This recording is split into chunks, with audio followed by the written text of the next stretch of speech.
ఏ రోజు ఏ ఇల్లు కూల్చాలి, ఏ బుల్డోజర్ తీసుకెళ్లి ఏ ఇల్లు కూల్చాలి అంటే వీటికి ఈరోజు తిరువురులో జరిగినటువంటి సంఘటన నిదర్శనం.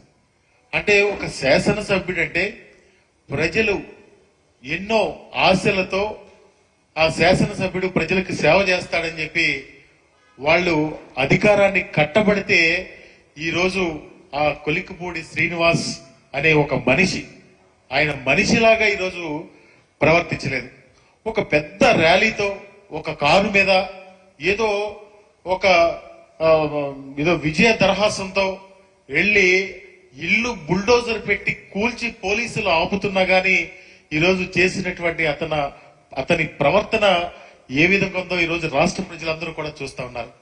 అయ్యా చంద్రబాబు నాయుడు గారు, మీ ప్రభుత్వంలో మీరు ప్రజలకు ఈ కొలిక్కిపూడి శ్రీనివాసుని తీసుకొచ్చి నిత్యం జగన్మోహన్ రెడ్డి గారి కుటుంబం మీద దుష్ప్రచారం చేస్తూ రకరకాలుగా అతన్ని ఈరోజు తయారు చేసి ఒక అరాచక శక్తిగా దానికి మళ్ళా మీరు ఒక టికెట్ ఇచ్చి అతని శాసనసభ్యుడిగా గెలిపించి ఈరోజు తిరువురులో ఆయన ఏ విధంగా చేస్తా ఉన్నాడో మనందరూ కూడా చూస్తా ఉన్నాం. ప్రజలందరూ కూడా మీకు అధికారాన్ని ఎందుకు ఇచ్చారు?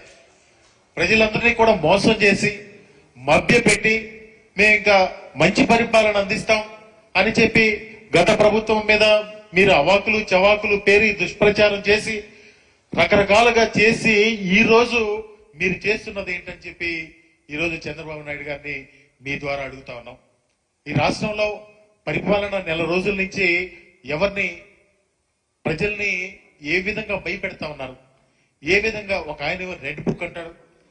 అంటే మీకు పరిపాలన ఇచ్చింది ప్రజల మీద దండయాత్ర చేయటాక, ఏ రోజు ఎవరిని కొట్టాలి, ఏ రోజు ఎవరిని, ప్రతి ఒక్క నాయకుడు పవన్ కళ్యాణ్ దగ్గర నుంచి అందరూ కూడా ఎవరిని ఉపేక్షించాం, అధికారుల్ని ఉపేక్షించమంటారు.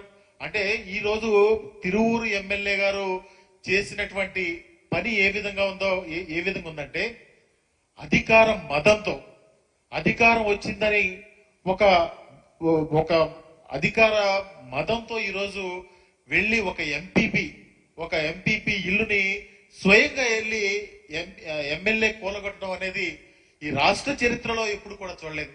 ఈ ఒక 3 దశాబ్దాలుగా ఇటువంటి శాసనసభ్యుడిని ఈ రాష్ట్రం ఎక్కడ కూడా చూసుంటారు. అంటే రాబోయే కాలంలో ఈ రాష్ట్రంలో ప్రజలు ఏ విధంగా బతకాలి, ప్రజల జీవన విధానం ఏ విధంగా ముందుకెళ్ళాలి ఒకసారి ఆలోచన చేయవలసిందిగా మీ ద్వారా రాష్ట్ర అందరినీ కూడా విజ్ఞుల్ని అందరినీ కూడా నేను కోరుతా ఉన్నా. ఈ రాష్ట్రంలో ఓటేసింది ప్రజలకు మంచి పరిపాలన అందిస్తారని చెప్పి మీరు అబద్ధాలు చెప్పారు, ఆ ప్రభుత్వం సరిగ్గా చేయలేదని చెప్పారు. అంటే ఈ సరికే వైఎస్ఆర్ కాంగ్రెస్ పార్టీ ప్రభుత్వం వచ్చి ఉంటే అమ్మఒడి ఇచ్చి ఉండేవాళ్ళు. ఎంతమంది ఉంటే అంతమందికి అమ్మఒడి ఇచ్చేస్తానన్నారు, నిరుద్యోగ వృత్తి ఇస్తానన్నారు. వీటిలన్నిటిని గురించి కూడా ఎక్కడ కూడా మీరు మాట్లాడలేదు. నిన్న పెన్షన్లు ఇచ్చారు. ఈ పెన్షన్లు ఇచ్చేటప్పుడు కూడా ఎక్కడ కూడా గ్రామాల్లో ప్రజాస్వామ్యకు విరుద్ధంగానే పెన్షన్లు ఇచ్చారు.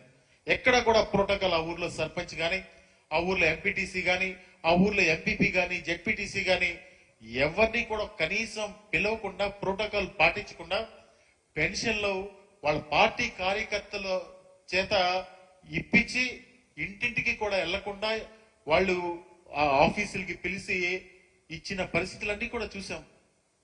ఇవన్నీ కూడా ఒక అబద్ధాలతో వచ్చి ఆ అబద్ధాలతో ఒక రౌడీయిజంతో ఈరోజు పరిపాలన చేస్తా ఉన్నారు.